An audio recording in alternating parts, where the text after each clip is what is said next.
Hey everyone, what's going on? Thanks for tuning in to Relevant Jukebox, and today I'm back, and we're going to talk about the latest album from Kanye West, Donda. So this is the 10th full-length studio album from a man who needs no introduction at this point, and I'm sure if you've been following Kanye's career up until now, we're at one of the weirdest moments, and his fan base is getting used to these really controversial and long, drawn-out album promotion cycles. I mean, this thing had multiple cover arts, first of which was teased back in July of 2020, and then that randomly changed again earlier this year, and we finally just landed on a completely black, no image cover, which is kind of interesting. But also, after listening to this album, I feel like all of the cover arts, although they're vastly different from each other, kind of fit the aesthetic of the sound of this album. And Kanye chose to mainly promote this record through his Instagram account this time, moving away from Twitter, it seems like. And he put out a bunch of really cryptic posts, one of which that really caught my eye was the variation of R+7 by One Tricks Point Never. That really piqued my interest. I thought Daniel was going to have production on here, but he doesn't. And then, of course, we have all of the infamous listening parties that we went through that were streamed on Apple Music Live, and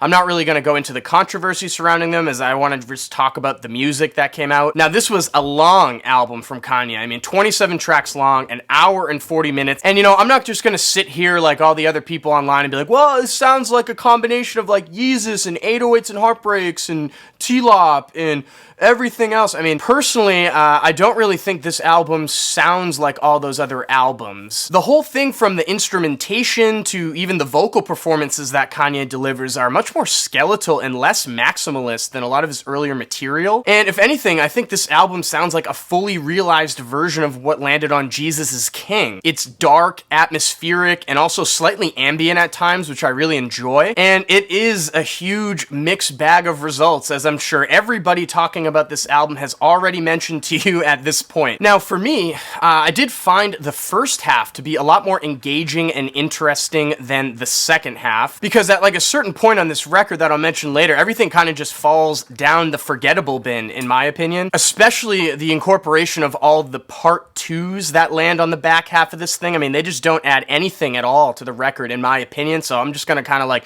skip over those tracks. Also, this record does start off with an instant skip with Donda Chant, which has all of that repetitive Donda, Donda, Donda, Donda going on, which I'm sure might represent Kanye just being constantly reminded of his mother passing away. I'm sure there's some deeper meaning there, but, you know, again, instant skip for me. But it definitely sets a creepy vibe overall that I think carries into the second track, Jail. I just absolutely love those really heavy, deep-fried guitar chords that kick the track off. I mean, as soon as you hear those tracks, you know you're listening to Donda, and they just continue to spiral and ascend with no like progression to them, really. And everybody's talking about this track because Jay-Z appears on it, which is exciting. I think he actually gives one of the most interesting verses on the whole project, especially when he kind of cuts away and is like talking to Kanye's mom about Kanye on the verse. But if I'm being honest, I don't revisit this track. I mean, it's mainly just because like it's so stale with its lack of progression. I mean, it's cool to listen to, but again,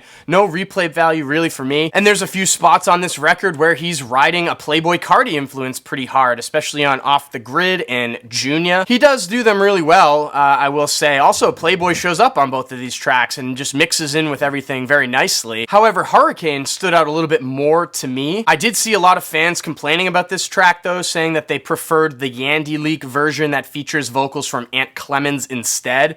I just like couldn't really disagree more with that point of view. I think this track is just so much more fully realized and fleshed out instrumentally, and Weeknd's performance is really great in my opinion. I guess if you just don't like his voice, you're not going to get into that one though. And now, there are 3 tracks on here that I think stand out as like all-time Kanye discography tracks. I'm talking about Jonah, Remote Control, and Moon specifically. All of these tracks just had these unbelievably memorable vocal melodies that are just so crushing and fit the mood of this record so perfectly. I mean, they cut through me like a knife. Vori shows up and sings the hook on Jonah, and it's just like unbelievable. I mean, he sounds incredible on this track. And I also really love the instrumentation that lands on Remote Control. It's got a pretty scant, like, stuttering drum pattern that's really nice, but Kanye's vocals on this track are just so, like, delicate. I mean, it's almost like he's singing a lullaby of sorts, which the end of the track, there ends up being this like weird vocal sample from some like cartoon or something like that his kids watch. So I don't know if that ties in at all. And also Moon, which is a huge standout on this project. I mean, it just kind of sounds lovely altogether, you know, especially Kid Cudi's appearance. Now, after Moon, though, is where I think this album kind of takes a nosedive of sorts into the forgettable bin. There just isn't really much that stood out to me personally in the second half of this record. I mean, all the tracks are just kind of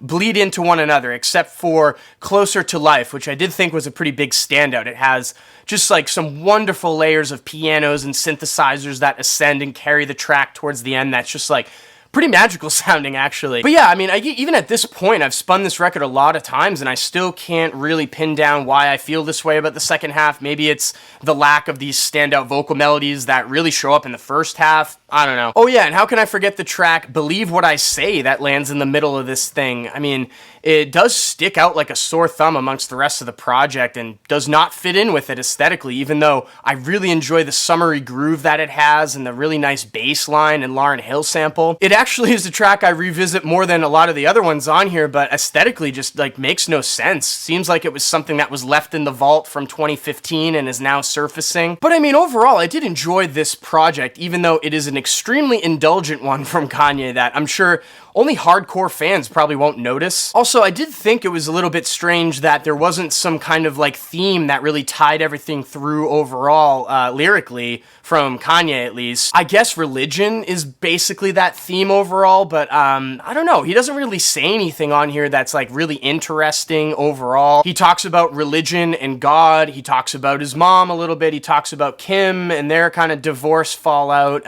Has a lot of, you know, pop culture references, but it's kind of like par of the course for Kanye. So yeah, I mean, outside of like Jay-Z's appearance, I don't know, vocally it just kind of like dropped the ball a little bit for me. So I guess overall only time will tell where this is going to land in the ranking of Kanye's discography for fans in the future, but it's definitely far from his worst project. And with that being said, I'm feeling a 6.5 over here on Donda. So for all you collectors out there, there's no physicals of this just yet. Who knows if Kanye is going to decide to put this out physically on a vinyl. We'll see. But yeah, if you have heard Donda already, please let me know what you guys think about it in the comment section down below. And as always, thank you so much for watching. Make sure to like and share, and if you want more content from me, hit that subscribe button. Peace.